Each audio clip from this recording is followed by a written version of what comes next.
Venise Ocampo, a hospitality management instructor. Welcome to my class. A pleasant day to each and every one of you. Welcome to our class, Tourism Policy Planning and Development. For today's discussion, we are going to talk about the market system and planned growth. So as you can see, even before we are talking about the terms market system. So market system refers to the networks, okay? Networks of buyers, sellers, and other actors that come together to trade in a given product or service. But in this case, we are going to talk about several tourism destinations and the market system applicable to those kinds of situations. So in here, we are going to talk about major economic systems such as command economic system, the mixed economic system, the capitalism, and so on. So let's begin.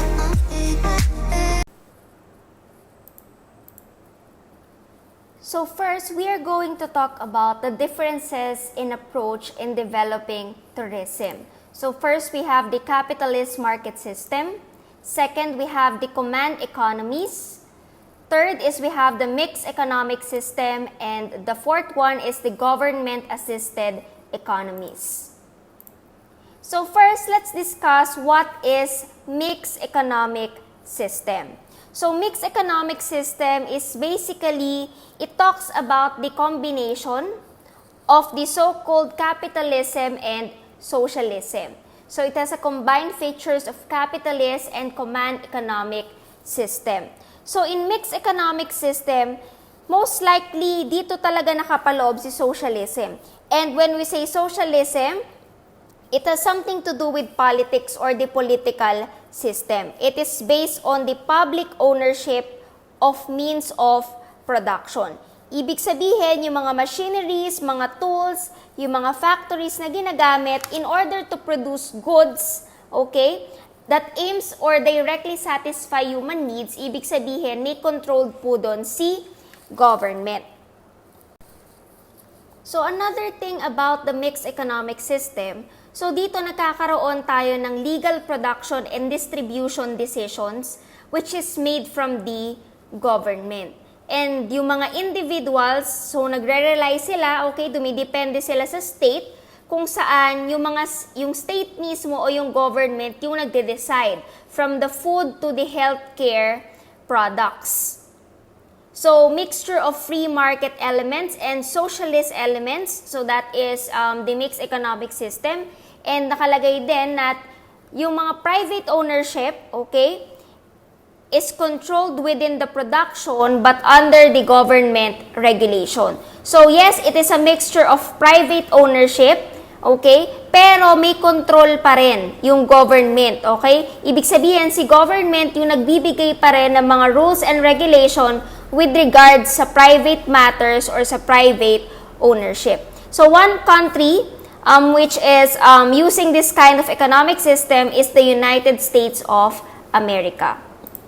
So, the next one is the government-assisted economies. So, when we say government-assisted economies, so government-assisted economies, the government owns many factors of production and enterprises that private sector has difficulty owning and operating. So, from the word itself, government-assisted, it means that the government also owns and operates many facilities and infrastructure. So, yung gobyerno mismo ng particular country ang nagmamay-ari, okay, at sila mismo yung nagfa-facilitate, nag-ooperate ng iba't ibang mga facilities at infrastructure sa mismong bansa.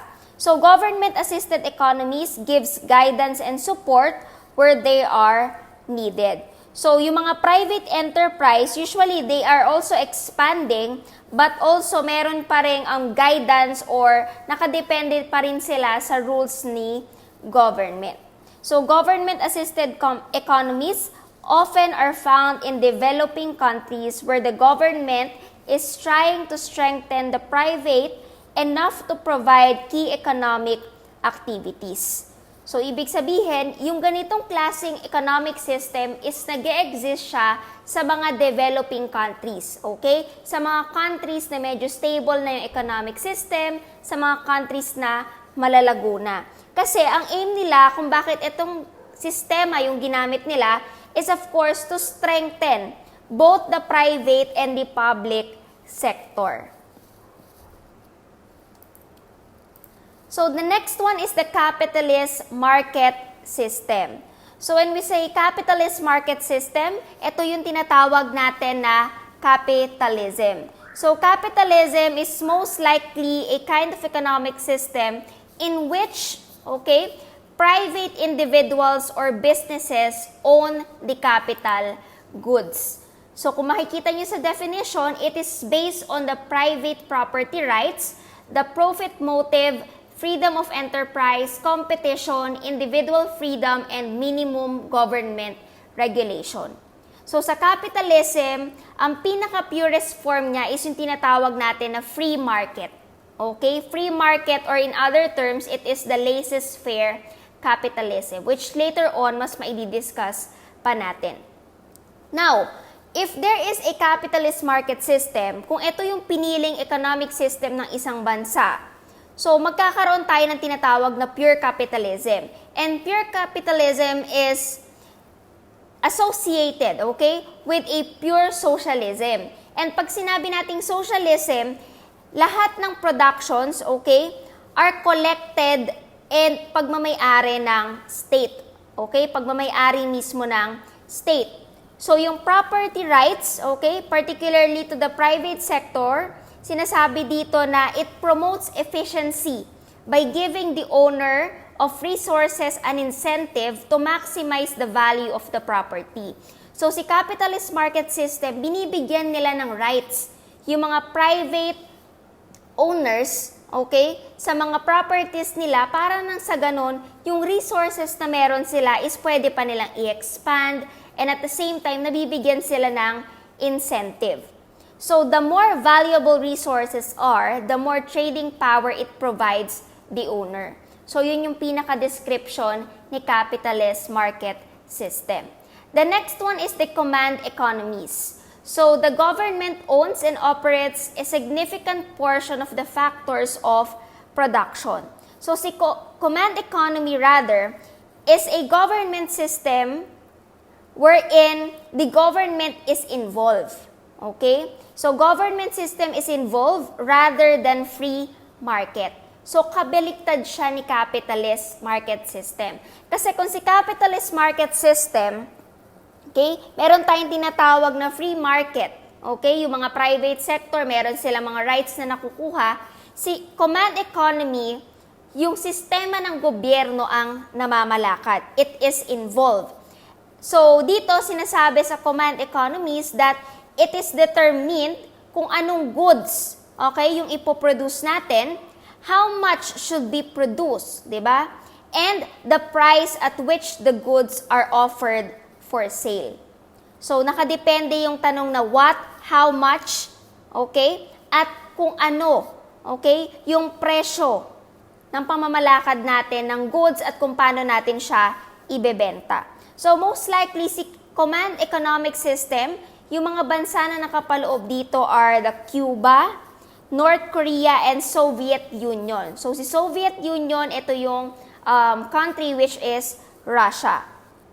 So, at last, the command economic system, the government control the means of production and determine the distribution output. Okay? So, tandaan, kapag command economies, si government po ang may control with regards to the production and distribution of the outputs. Now, what are the differences between market and government-assisted economies? So, as mentioned, tourism has existed for centuries. It was practiced in economic system different from ours today.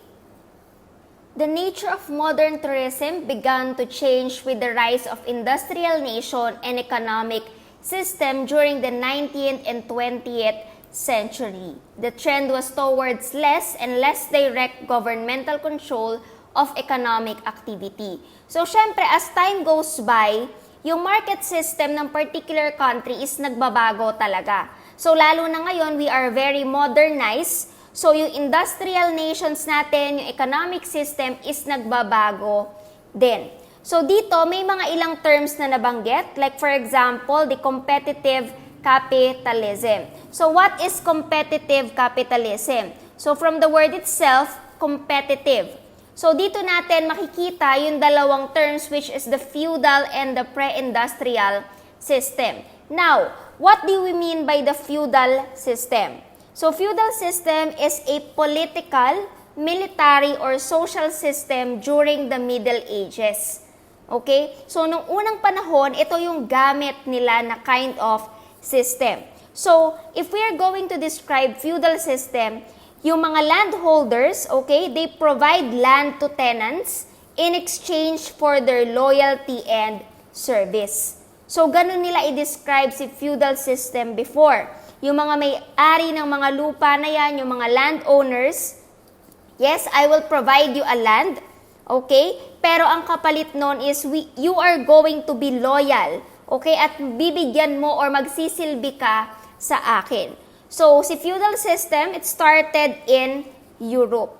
How about the pre-industrial system? So, from the word itself, pre, it means the time before there were machines and tools to help perform tasks.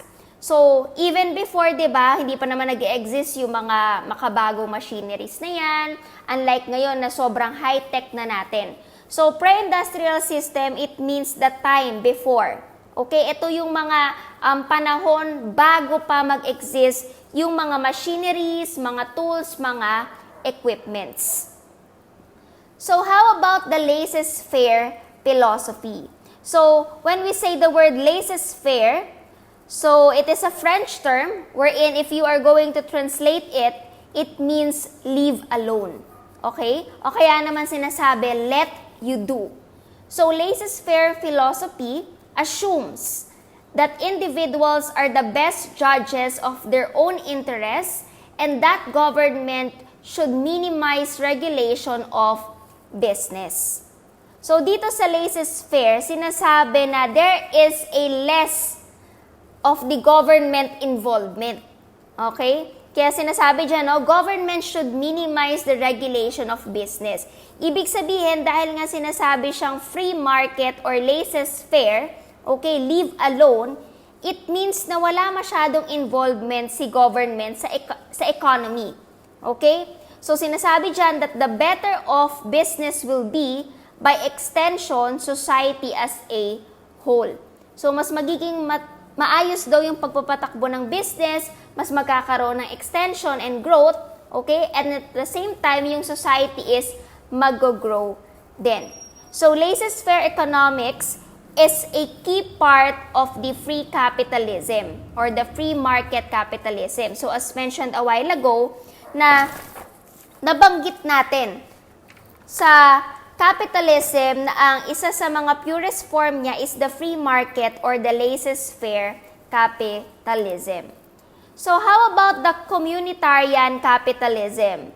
So, the balancing act involved financial regulations, subsidies, labor unions, public spending on infrastructures and other projects and social security payments aimed at better ensuring social welfare. So, si communitarianism, ang pinaka-main goal niya is to value, okay? Is to value the needs or common good. So, it is a kind of socio and political ideology. So, yung pinaka-main concept natin dito is we are aiming for the common good ng nakararami. Okay? So, common good of society over the needs and rights of individuals. So, tayo kasi as part of the society, meron tayo mga kanya-kanyang gusto. Okay? May mga kanya-kanya tayong preference. But ang goal ni communitarian capitalism is to make sure that everyone is involved. Okay? Common good ng nakararami. So, in placing the interests of society over those of the individual citizens, communitarianism is considered the opposite of liberalism. Okay? So, object to extreme individualism and unchecked laissez-faire capitalism. So, kaya sinasabi din dyan, diba, yung social security, yung pag-i-ensure ng social welfare or well-being ng mga tao. It balanced the act kung tungkol man yan sa pera, sa mga regulations, sa subsidies, diba, sa mga unions, o kaya naman yung mga public spending sa mga ginagawang infrastructure and other projects. So how about the social entrepreneurship? So it says that it fills the gap between the government and the private enterprise. So previously defined as the NGO or the non-governmental organization. So si social entrepreneurship, it is all about recognizing the social problems and achieving a social change. Now, how are you going to achieve social change? Paano magkakaroon ng pagbabago? So, in that case, you are going to employ entrepreneurial principles. You are going to employ processes and operations. Okay? So, kumbaga, dahil sa society, di ba, ang dami-daming problema, ang dami-daming mga mahihirap, poverty is increasing every day, every month, every year, maraming mga bata na nakakaranas ng malnutrition because yung kanilang mga parents is walang enough na money na ipoprovide sa kanila. So therefore, if we are going to provide entrepreneurship sa mga tao, so nile-lessen natin, nare-recognize natin yung problema ng society, at the same time, ginagawa natin ng aksyon. Aksyon para sa pagbabago. And in that case, you are going to employ, okay, yung mga knowledge about entrepreneurship, principles, processes, and operations. So how about the tourism development planning? So as we all know, planning is the first step, diba? Usually, it is the first step or the first function of management. And as we plan, we are also envisioning ano ba yung mangyayari in the future? Nagsiset tayo ng goals, nagsiset tayo ng objectives, the purpose kung bakit tayo nagpaplano. So, in tourism development, meron tayong tinatawag na long-term and the short-term tactical or operational programs. So, pag sinabi nating long-term planning, even before we are also discussing it, that it is about, okay, setting the process by which the strategic plan will be achieved. Kaya lang, pag sinabi nating long-term strategic plan, from the word itself, long, it will take years. Okay? And it is defined or used to implement an organization's strategic plan. Ano ba yung plano natin? Okay? Ano ba yung plano natin para sa turismo ng region natin? Let's say, for example, Region 3. What is your long-term plan for Region 3? And usually, si long-term planning, it is usually created or ang kanyang pinaka-scope or span niya or range is from 5 years and no longer than 10 years. Okay? So, as you plan, of course, you are using vision, di ba? You are creating vision for the future. You document your plan. What else? You adopt a plan of action. Gagamit ka ng mga action plan, magpo-formulate ka. And of course, you will allow your team to move. Okay? Para makita natin kung may pagbabago ba. And kapag na-implement na natin yung plan, usually we are going to create an evaluation if the plan is successful or not. 'Di ba? May mga ibang lugar na it takes years para rehabilitate. May mga ilang lugar naman na paunti-unti, 'di ba? Nagkakaroon ng changes yung pinaka-tourist destination.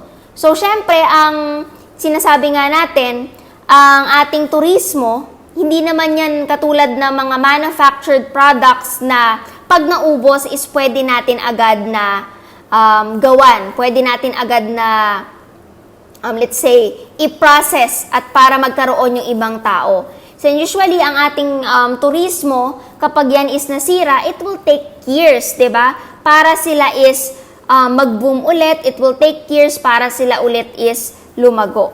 So how about the short-term tactical or operational programs? So for the short-term planning, of course, it involves processes that results within a year. Kasi 'di ba, ito yung mga klase ng pagpaplano na short lang yung span. And usually within a year mai-implement natin siya, makikita natin yung kalalabasan. So short-term strategies, this includes detailed action plan in which it specifies the platforms. Okay, what will be your marketing strategy in this kind of tourism planning development? If itong plano mo ba is kailangan naka-advertise sa television, kailangan ba is naka-print siya, kailangan ba ilalabas siya sa social media, and it details also who will be carrying out the strategies. Okay? Sino ba yung gagawa ng strategies na to? Sino yung mag-formulate? Sino yung mag-i-implement? What the budget will be, diba? And the expected profit and the forecast of sales. And usually sa atin, yung mga short-term plan lang, ito lang yung mga madadali. Like for example, diba? Yung labi, diba? Labi, bongabon, we have the dupinga. So, normally, kung gagawa natin to ng short-term plan or short-term tourism development plan, madali lang natin siyang magagawa. Kasi the destination itself is beautiful, di ba? The destination itself speaks for a lot of people na yan na yun, di ba? Yan na yung destination. All we need to do is to put up a lot of amenities, a lot of facilities para nang sa ganun magamit siya ng mga turista. So those are the long-term and the short-term plans or programs. Now, what are the levels of planning tourism development? First is we have the international level, we have the national level, regional level, and the destination level. So, of course, for the international level, if we say international level, the global scale of tourism and problems created by its development call for the action at the international level. So dito, mas malaki yung sakop natin kasi international. You are referring outside the country. You are referring to several countries. So in here, we are, let's say, considering yung mga common understanding of potential and yung mga problems na pwedeng mag-occur. So normally, we are conducting research. What else? We are also coordinating yung mga actions natin sa iba't ibang mga tourism organizations. Para nang sa ganun, magkaroon tayo ng better means for international cooperation. Dito kasi marami ng mga international organizations ang involved.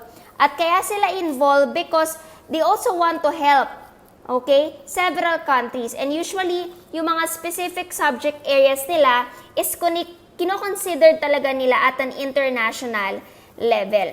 For example, they are conducting surveys, they are building databases based dun sa mga information na nakukuha nila, they are collecting, preparing, and publishing these informations on relevant topics, and of course, they are also suggesting mga policies and standards for tourism development.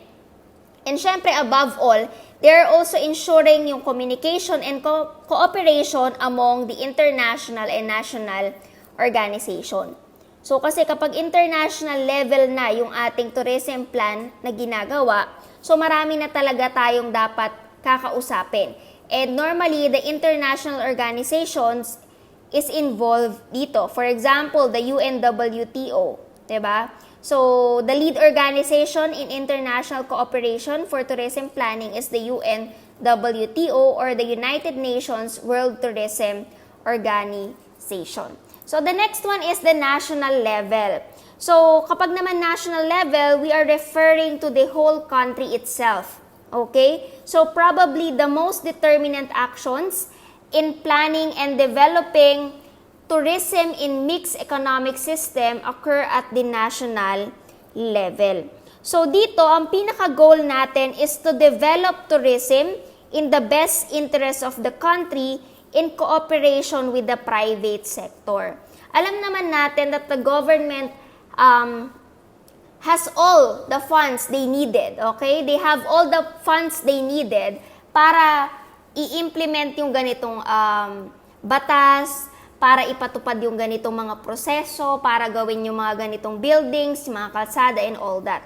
But in this case, we really need also the cooperation of the private sector, okay? So the job of representing the national government, yung pagpe-prepare natin ng mga policies, yung mga programs, regulations, and standards for developing the tourism is given to an agency of the national government.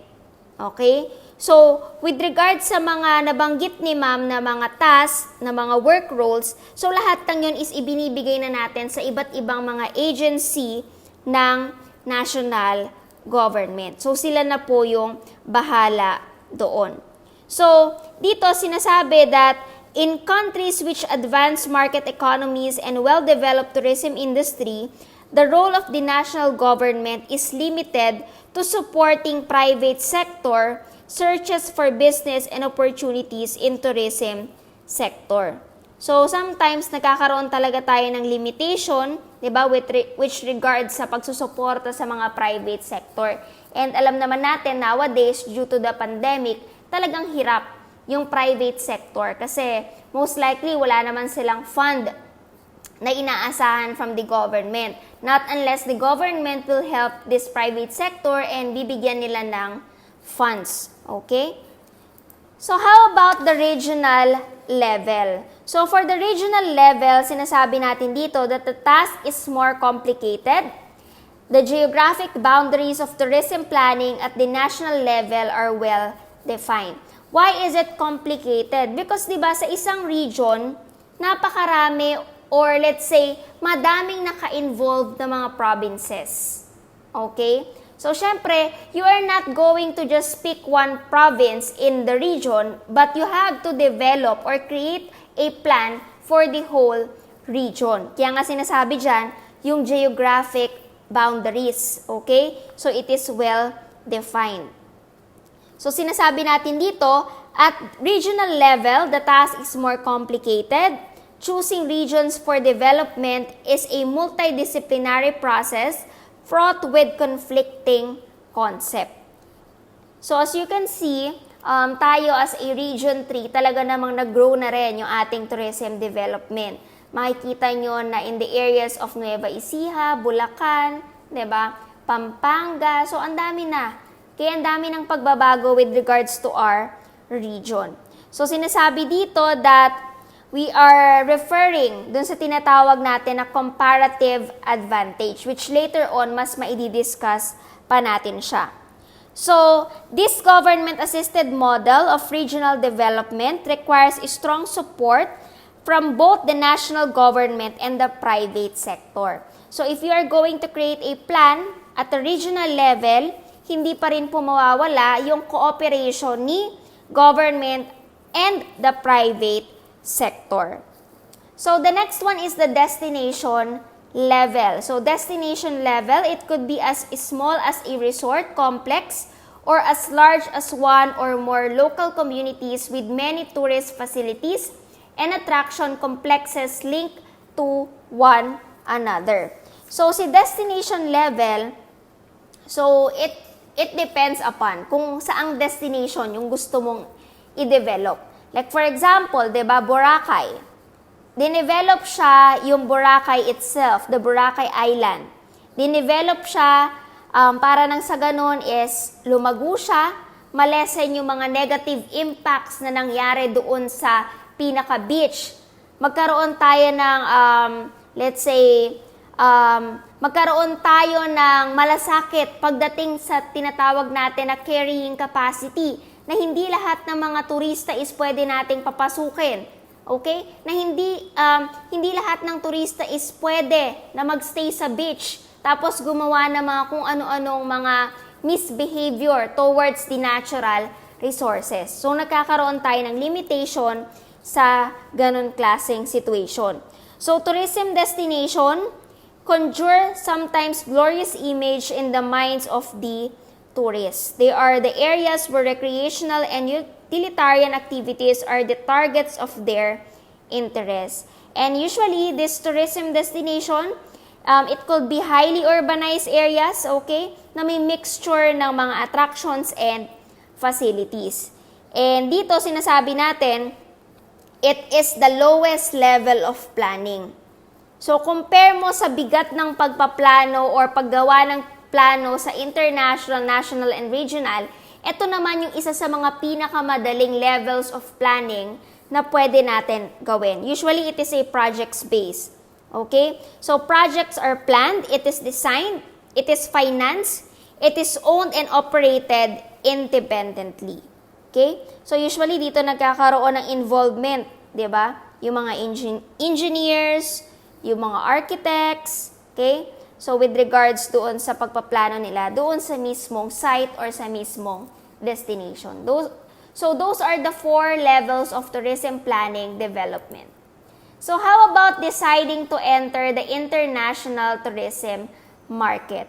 So, now, if you are going to decide to enter the international market, so most likely the decisions by the government and the private sector businesses to start developing tourism can be easy or difficult. Okay? So, sinasabi dyan, the decision is often based on tempting but uncertain premises. And usually, several hypothetical scenarios may emerge. So, for example, a foreign private sector business approaches the national government to discuss building and operating a profitable tourism project, the first international hotel in the country. Okay? Let's say for example, dito sa bansa natin, may isang foreigner, 'di ba? Ang kumausap sa government kung pwede ba silang magpatayo. Okay? Kung pwede ba silang bumili ng lupa dito sa Pilipinas at magtayo ng kauna-unahang international hotel. 'Di ba? For example, Hilton Hotel is one of the international hotels. So, pwede ba sila na magtayo dito ng international hotels? So, sinasabi dyan, in this scenario, the entrepreneur selects a remote virgin location or seashore at the site for the hotel project. So, syempre, yung entrepreneur, yung businessman, yung owner o yung magpapatayo, meron silang right, okay, para mamili saang virgin location. Ibig sabihin, ito yung mga locations na hindi pa masyadong nade-develop kung saan pwedeng magpatayo ng mga establishments. So next, the entrepreneur presents a series of facts demonstrating the benefits of the project to the country's national, regional, or local economy. Of course, kung may mga international investors tayo dito, kung may mga foreign investors tayo dito sa ating bansa, hindi pwedeng sila lang yung makikinabang, 'di ba? Most likely makikinabang po yung buong bansa, makikinabang yung region kung saan itatayo at makikinabang yung mismong destination. At the same time, the local people, the community itself will benefit from the project. 'Di ba kung makikita ninyo sa mga pinanood ninyo na mga episodes with regards to the amazing hotels, Life Beyond the Lobby, that yung mga kinukuha nilang mga employees is mas madami doon sa location. Ibig sabihin, yung mga employees na kukunin natin, sila yung mga nakatira, okay? Sila yung mga tumitira or nakatira doon sa pinaka-location. And usually, ito nga yung mga tinatawag natin na mga locals. O yung iba nga, mga tribes pa, di ba? O yung mga tribo doon sa lugar. The next one is the UNWTO and the United Nations Conference on Trade and Development, or si UNCTAD. So, with regards to the UNWTO and the UNCTAD, so dito sinasabi natin that they are involved to the 2 major sources for such technical assistance. So kung natatandaan ninyo a while ago, that UNWTO is the lead organization with regards to international cooperation for tourism planning. So si UNWTO is the United Nations, which is a kind of agency responsible for the promotion of responsible, sustainable, and universally accessible tourism. Okay? So they are one of the leading international organization in the field of tourism, and most likely they promote tourism as a driver, okay, of economic growth, inclusive development, and environmental sustainability. And most likely they are also offering leadership and support to the different kinds of sector with regards to advancing their knowledge and tourism policies worldwide. Okay? So that is UNWTO. So how about the UNCTAD o yung United Nations Conference on Trade and Development? So, ang role naman nito is to be, or they are part, okay? They are part of the United Nations Secretariat wherein they deal with trade, investment, and development issues. So, itong organization na to, ang pinaka-goal nila is to maximize, okay, yung trade, investment, and development opportunities ng mga developing countries, and at the same time, assist them in their efforts to integrate into the world economy on an equitable basis. So, dito, may mga members din sila, okay, iba't ibang mga countries wherein 195 countries are members of the UNCTAD. So, that is those are the two major sources that we can discuss for the technical assistance na ipino-provide with regards to tourism planning development. So now, what are the relationships between the international and the domestic tourism? So first, international tourism may point at a leading destination, region for international tourists where there will be a lot of benefits, or benefits will be greatest and standards will be the highest. So, syempre, alam naman natin that international tourism is also one of the greatest contributor sa ating bansa, or greatest economic contributor sa ating bansa. So, by contrast, depending on the disposable income and preferences of the domestic population, domestic tourism may require an entirely different set of standards and destination. So, syempre, magkaiba po ang sineset natin na standard, rules, and regulation kapag international tourism compared to domestic tourism. So, we have two terms na nabanggit dito with regards to the international and domestic tourism. Of course, we have the establishment and firm. So, when we say establishment, it is a single physical location where business is conducted or where services or industrial operations are performed.